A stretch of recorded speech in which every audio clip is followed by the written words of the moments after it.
everyone. Welcome to the Grit Talk Show, the 33rd episode. And for those of you who are new in my connection or in Mehreen's, the Grit is a platform which connects coaches to organizations and to end clients. We are a community-based organization, so we are a group of expert coaches who are mostly ICF credentialed and have internationally recognized certifications. So do check us out on www.gridcoaches.com. You can find all the details of what the different offerings of the coaches are. And in this series of Grid Talk Show, we cover our members' journey and different niches that they're working on and things they are passionate about.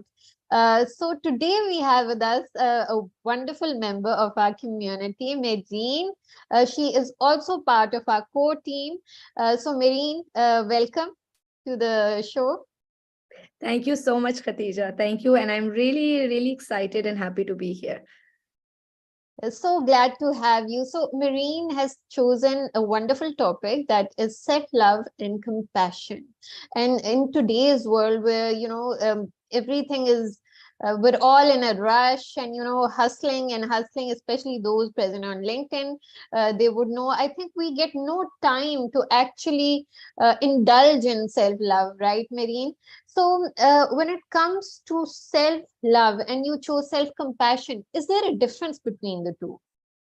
Yes, absolutely. But before I get to the difference, I want to share a really, an interesting thing that came up once in a session, and that this topic I feel very passionate about because in all the years that I've been doing coaching, I've realized that one of the core problems that any person that I've worked with, whether and whatever capacity that they're in, if they're coming to me as a mom, as an entrepreneur, as a executive, the problem always is that one or many of their own needs are neglected. So self-love usually is the core foundation that is so important for us to show up properly everywhere else.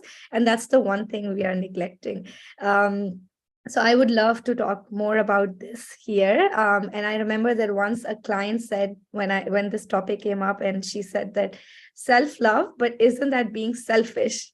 So Yes, I would revisit this at the end of this session because there's a lot to talk about that. Now, addressing your question, definitely there is a difference between self-love and self-compassion, two very related concepts, but two very different outlooks to how we contextualize them. So self-compassion is when you make a mistake or when you fail at something. How do you address that internally? Do you forgive yourself and you take it as a learning opportunity and move on? Are you kind to yourself, accepting that mistakes happen? Everybody makes mistakes. Or do you dwell on it? Do you self-criticize? Do you judge yourself? Do you label yourself as an utter failure who cannot get anything done? So at that moment, we enter a fixed mindset rather than a growth mindset.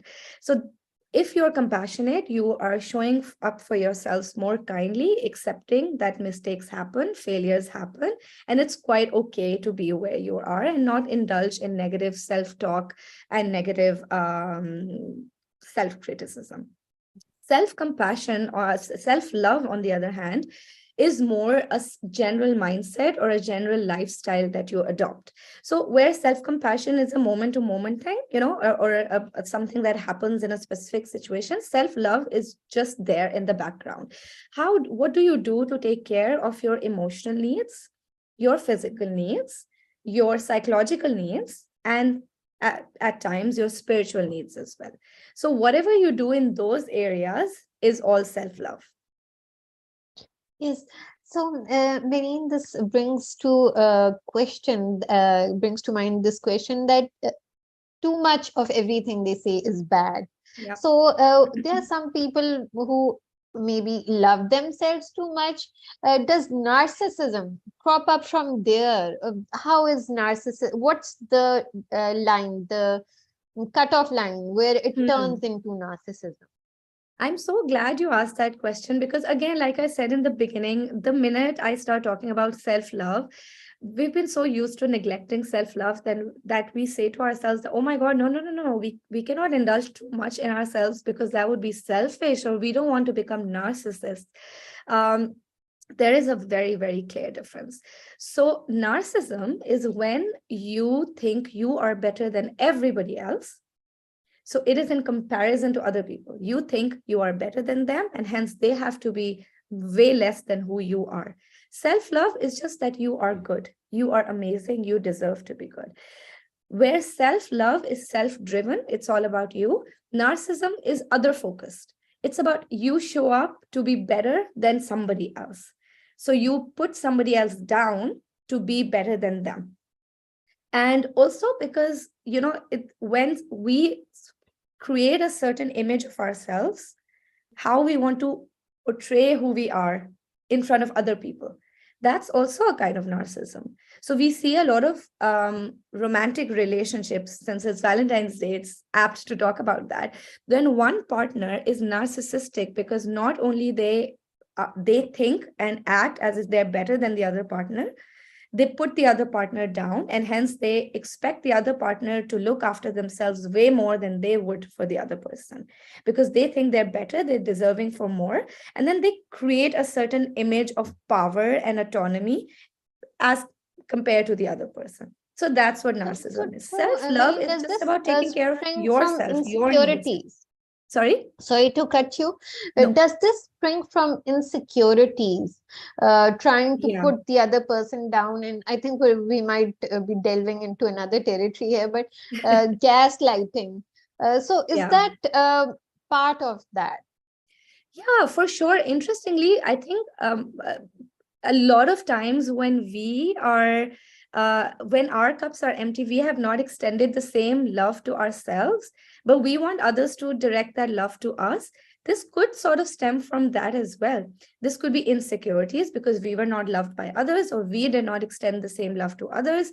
It could be insecurities. It could be you know if we didn't take care of our emotions. A relevant concept here is self-esteem. Again, that is a little different from self-love and self-compassion. Self-esteem is how you think about yourself. So, in schools, you see a lot of kids boosting their self-esteem by bullying others. They feel that if they're going to put other people down, other kids down, they're going to maintain a certain sense of autonomy and power and authority over those kids, and maybe, get their respect that way. So to retain that self-esteem, they get they can't draw a line between how it is to show up for themselves and how it is to show up for others. So that definitely is a relevant concept, but yeah, an entirely different stream altogether. Mhm. Yes, another thing that comes to my mind is I think as women, we are perhaps more critical a lot of times. Hmm. And I think because we do have a lot of responsibilities, like, when it comes to managing the home as well, it's the woman who has to. And nowadays, because, with the inflation rising and, they even need to work, they have to be the extra hands too.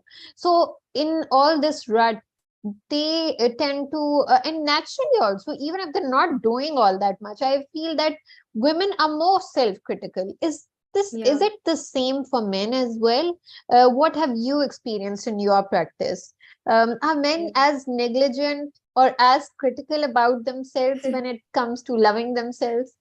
I'm pretty sure a lot of women would be, like nodding their heads at this question and, smiling inwards or outwards, because so many can resonate with this, right?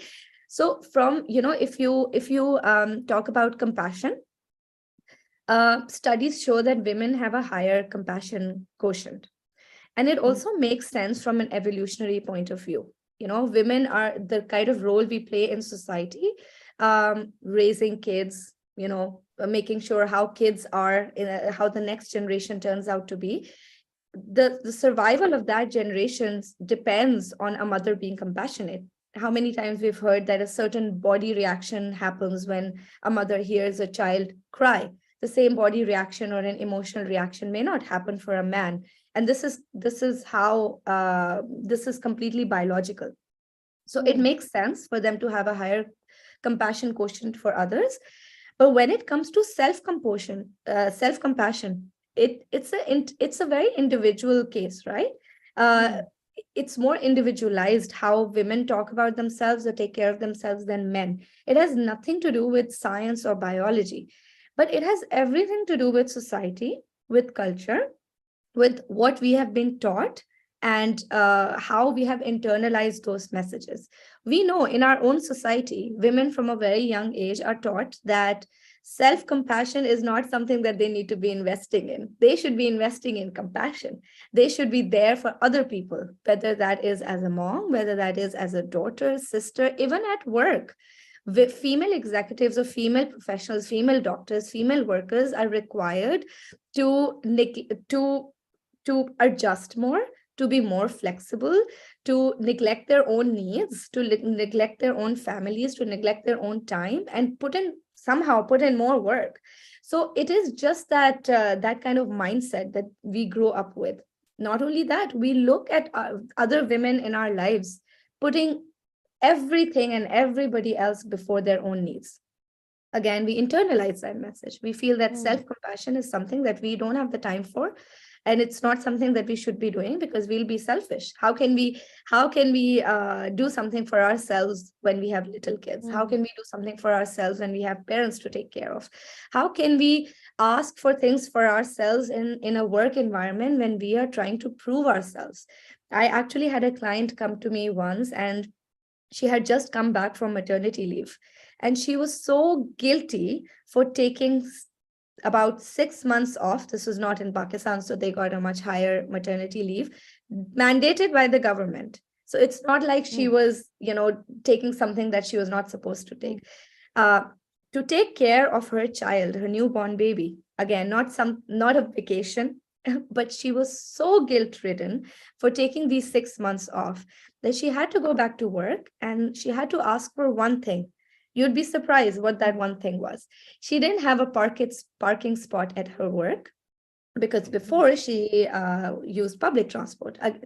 It's not in Pakistan, so in case you're wondering how. But she said that how can I now ask for a parking spot? And she needed that parking spot because she had to bring her child in a car seat, and hence she needed to bring her car. But she felt like she couldn't ask for that because so many adjustments and changes would have to be made in order for her to get her much needed and much deserved parking spot. So she was not even putting her needs first. So Yes. automatically nobody else would. So Yes. definitely self-compassion is something that we don't do. And then we are very Yes. miserable when we don't get what we should be getting Yes. because we never asked for it. We Yes. never We never prioritized asked that. for it.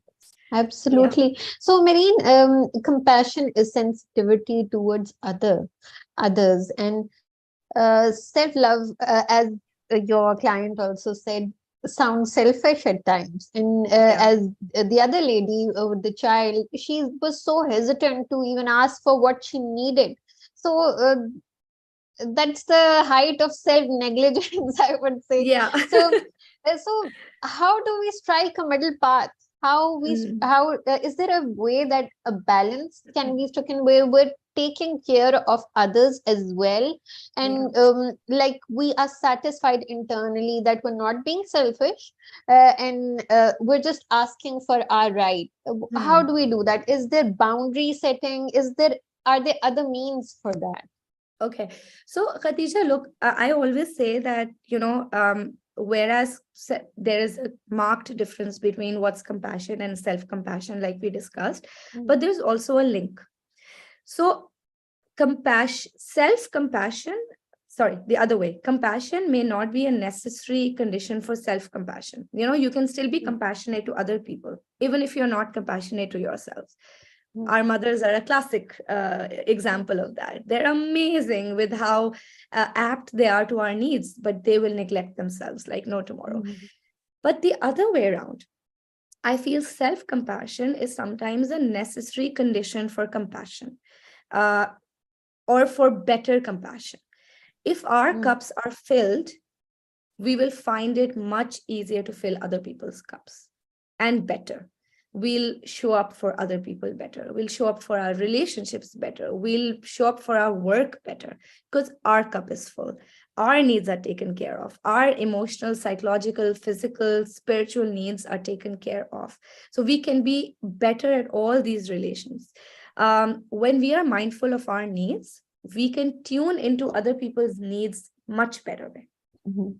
I so many moms say that whereas they love their kids, but they sometimes resort to screaming, sometimes even hitting them. Mm.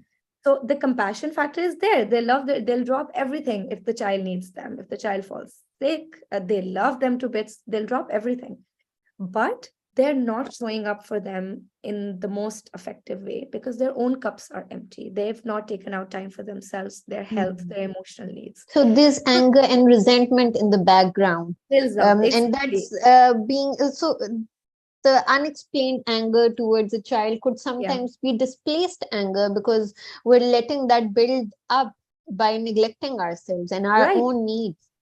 And Khatija, very good point, because what we have to understand, that when we don't fill up our cups, we are not compassionate to ourselves. Every mistake we make, we are pulling and tearing ourselves down. We're blaming ourselves. We're criticizing ourselves. Even when we achieve something, our first go-to reaction is to find out what we didn't do right. Oh yeah, great, a great meeting that I just had, but oh my God, that went wrong. That went wrong. I was terrible there. I was terrible here. God forbid if the meeting was bad, then you just tear yourself off completely. Yes. Terrible. I'm a loser. You start labeling yourself. I can never be good Yes. at this. And if you don't show that was self-compassion. If you don't show self-love, you are not taking care of your health, you're not getting enough sleep, you are not doing something for yourself, you don't even have time to meet friends. What happens is that all of this lack of these two things lead to a lot of negative emotions. So we all know some of them that have popped up into our lives when we neglect ourselves. Jealousy, frustration, anxiety, depression, resentment, all of that, sadness. So many of us are sad. We don't realize why we are Mhm. sad. And we Mhm. often blame other people or life situations for why we are this way. But actually, it's all internal. On the other hand, if our cups are filled, then we get a lot of positive emotions. There is joy, there is peace, there's empathy, there's compassion for others comes out naturally, then, because when your needs are filled out, you have the mental capacity to be more aware of other people's needs, and then to also be motivated to be there for other people. So definitely very good point. Yes. So the biggest excuse, Mehreen, is often that we don't have time, as you said. So, how is the time management to be done to be able to actually listen to ourselves? And there's also, I'd like to add here the mind body disconnect, because we're so wrapped up in the daily routines that, we are not listening to our bodies. We're not even aware that, Yeah. a certain part needs to be taken care of Yeah. till it's screaming for help, till it's screaming that, for attention, that look at me, I need to be sorted. So true. I think the most basic problem here is lack of awareness. And lack of awareness because we don't stop. Imagine if you're in a train, you're rushing by, you're going to miss out on all the beauty which is passing you by. But if you just stop, if you just see what's happening, you're going to feel so much better. So I think that's what happens, and we need more awareness. Just one second, Katija, I'm suffering from smog issues. Right. So awareness, and to that link, to slow down, we need mindfulness. We have to be more aware. Just take a moment's pause to notice, what are we feeling in our bodies? How tired are we? What are we feeling in our hearts? What emotions are there that we are completely neglecting or in a complete self denial phase? And what is happening in our brain? How much are we criticizing ourselves? How much are we letting other people's judgments and opinions become ours? So, all these three things we need to pause, hit the stop button. Like literally, I tell some of my clients to physically imagine a big stop or a pause button and to go hit it. And it just automatically puts your brain in like, oh, take a deep breath and take a few seconds. What's happening? The minute we realize we're doing it, it automatically puts us in a problem solving mode. And when we are in a problem solving mode, we realize how to get out of that. I want to say one more thing here. There's a lot of research done by Christian Neff, and she talks about this very important point that always resonates with me. That if a friend was in this situation, we would treat that friend with so much kindness and not harsh judgment. So when you are dealing with yourself, deal with yourself as if that was a friend, that was happening to a friend. So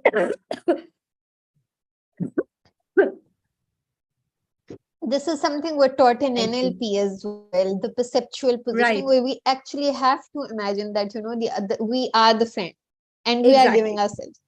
So it automatically helps us to slow down time and then to be there for ourselves. The way Mm. if a friend was in trouble, we drop everything. It wouldn't matter if we didn't have enough We're time. so much kinder to others than we are to ourselves. Exactly. If a spouse or a child needed something, we wouldn't use the excuse of time. We just be there for them. So I Mhm. would suggest to use the same philosophy for ourselves. Yes. So that's wonderful, Mehreen. Thank you so much. Are there this mindfulness and this trying to imagine ourselves as, somebody else so we can be a bit more kinder to ourselves? Are there any other parting tips or sorry for that? Yeah, yeah. We've I'm sorry for putting no, no, everybody through this, but this is no, us no, these no. days. No, no, actually, I'm apologizing to you that, thank you so much for making it today despite the cough. So, uh, what other things can we do to actually love ourselves more? Like Yeah. practical steps. Uh, this was awareness, like becoming more in tune with our needs as well. Are there any other tangible things that we can do? Yeah. Um, in way that we can manage around time and just tell ourselves that we Yeah. need this, and how else can we do this? So I can talk about this for an hour, cough permitting, but so I'm only going to touch on a few because there are so many ways we can show up for ourselves, and it's funny how this is the first thought that comes to you, right? That, oh, what can we even do? As if there's not enough to do for ourselves, but there's a lot. I'll just cover a few basic points that we can do. So I think because we are here because of coaching, I think that's the first thing I'm going to flag. What coaching does is to let you pause. Number one, there's an hour just dedicated to yourself and an internal conversation that happens during that hour. A lot of self reflection happens. So that immediately puts you in that awareness phase that you were talking about. You set some goals and then you're better able to reach them. So, coaching, I would recommend everybody who's dealing with something similar to take up coaching. So Khatija, you'd be surprised how many times somebody at the end of the coaching session, especially if it was their first experience, have said to me that I am amazed to realize that never before in my life have I dedicated 1 hour to myself. Can you imagine? And they're like, wow, I feel like a different person because I never gave myself this much time. So we don't give ourselves that time. But when I think coaching sort of holds you liable for that. When you know you've booked a session, you've paid for a session, you get into it. You spend all that time with yourself, and then you are hooked. You realize it releases those much necessary feel good hormones that we need. And when those hormones are released, you realize how much it's benefiting you, and then you keep on doing it. So that's definitely a very tangible step to take. Get up, find a coach that's relevant to your specific challenge, and book a session for sure. Another thing that we can do, easy for us to do, pick one self-care ritual, just one. Doesn't have to be very complicated. The most simplest, a nighttime skincare routine for women or men, a massage every week, really working on getting your 8 hours of sleep. Very tangible, very much in your control. Doesn't need money, doesn't need anything. You just need to make sure that you switch off at a certain time and go to sleep. Less time on your phone means more time for your sleep.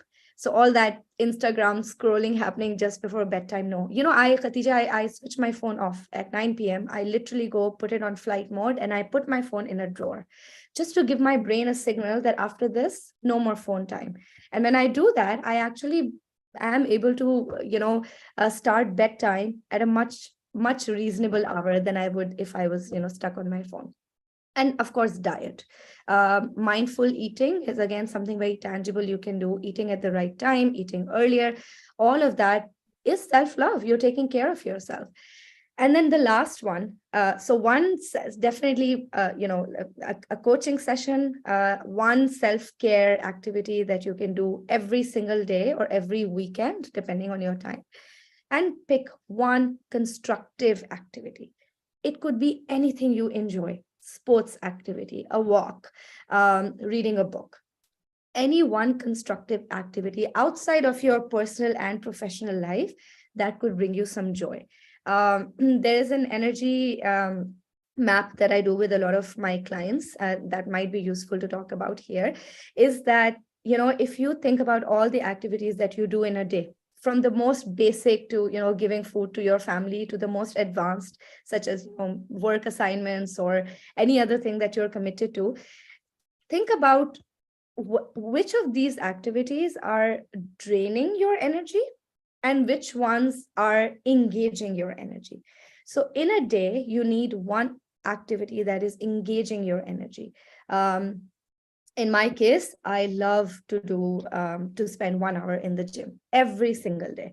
So that's not only the self-care routine checked out, but it's also the one constructive activity. My mind works better. I feel much taken care of. It's not something that, yes, physically it's draining my energy, but it's Mhm. not something that I'm dreading. I'm like, oh my God, another workout session. It may not be true for other people. For other people, it might be a book reading or a sports activity or painting. Again, an amazing activity for those who enjoy painting. So definitely one self-care activity, one constructive activity that you enjoy, and if possible, a coaching session. These are my three tangible Yes. things to begin with. So wonderful, Mehreen. One thing, my uh, main key takeaway today is that because initially I just equated self-love with actual physical pampering, but what you've actually set the record right is that it's not just it is, of course, that is included too, but what's more important is being kind to ourselves, Yeah, forgiving ourselves, checking ourselves when we have that negative self-talk, pressing that stop button. yeah, So I think these are things that we don't work with. There are people who still indulge in some amount of, um, physical pampering, but no check on this. I think that's where coaching actually comes in, yeah, because, the coach actually makes you more aware of yeah, when you need to hit the stop button, when you need to check yourself. And it is very empowering in that way to actually find the solutions from within yourselves and be more self-aware yeah, and find the solutions to all the problems that we have. Because as you said very rightly, that in everyday life we don't take out that 1 hour for ourselves. yeah, I think hardly 30 minutes to actually ponder upon things that need our attention, or at an internal level. yeah. So thank you so much, Mehreen, for adding to our knowledge and sharing all your insights. For those of you who are watching, please feel free to leave your questions in the comments, because we realize that a lot of you watch it on your own time and may not be watching right now. So Mehreen will definitely get back to them, and if there's something for me, I'll get back to you. So do keep watching our very exciting upcoming episodes as well. And thank you, Mehreen, once again. Have a lovely day ahead. Thank you so much, Khatija. You too. Have a good day. Thank you. Bye.